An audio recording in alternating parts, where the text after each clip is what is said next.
Welcome back here on Live Now from Fox. You are taking a live, raw, and unfiltered look over Gaza City there as Israel is at war. We did see just before the break some rockets flying, and then you saw them go toward the ground. And now what you're looking at is a live image with a lot of fire. It looks like it did hit a ship or something of that nature. We've seen this a lot over the past several days as these different rocket attacks have happened there in Gaza. Again, a lot of fire on your screen. And if you're not too familiar with how all of this is played out, I do want to go over some of the basics here. The fighting does continue day 4 now, and the death toll now at more than 1,600 on both sides. Around 900 people have been killed in Israel and about 700 in Gaza. That is according to local media reports that have been provided. This all did begin over the weekend with that surprise attack by Hamas on Israel. We brought that to you as it was breaking here on Live Now from Fox. Israeli Prime Minister Benjamin Netanyahu spoke shortly after the attack, declaring that Israel was at war with Hamas, and this marks the first time that Israel has declared war since back in 1973. That was the Yom Kippur War.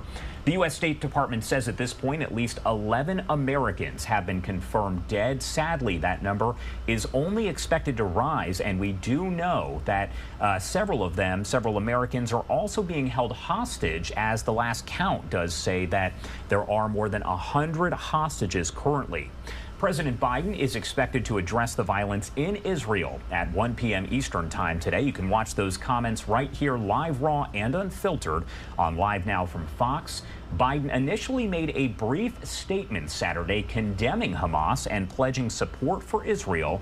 This statement today is expected to be a much longer one. We know when he did speak over the weekend, that was fairly brief, about 3 minutes in length, but this one is expected to be a bit longer. We know we have received several different statements coming in from several different officials in other countries speaking about their support for Israel, and that is what President Biden is expected to pledge once again later on today.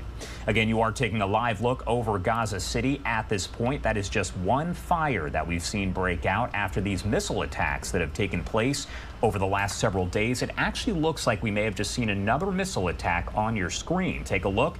We're going to keep it on this live image here to see what happens next. There is that smoke in the distance. And again, before the break, we did see those rockets in the air.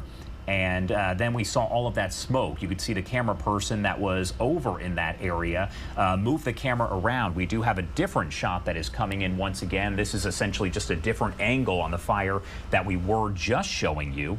There are several cameras that have been provided by the Associated Press, Reuters, and other organizations that are out there that are capturing each and every moment as this does happen here. Again, a fire on a ship. If you are just joining us, Israel is officially at war. And as you see on your screen, the death toll is now at more than 1,600 combined on both sides. Around 900 people killed in Israel and about 700 in Gaza. Those numbers are expected to rise, and they could rise significantly as this war does rage on. I am going to keep this on, this image over Gaza City that we have. Sadly, we have seen a lot of these images that have played out over the last 4 days, as this is now day 4 of Israel at war, declaring war against Hamas after their surprise attack on a holy holiday.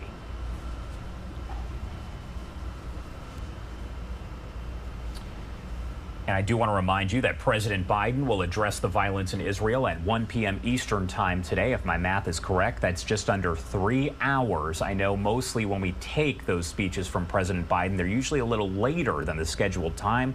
This one is expected to start on time. So again, we will make sure to bring those comments to you here on Live Now from Fox. I'm taking a look at some of the other shots that we do have coming in as well. I know a lot of the cameras are now focused in on this spot as we do see the flames. We see the smoke that is piling up there. We also have another image that is showing Jerusalem, but that one does remain fairly calm, though we do know that there are sirens that are blaring at this point. We've heard that that is happening in Gaza. It's happening in Jerusalem, as well as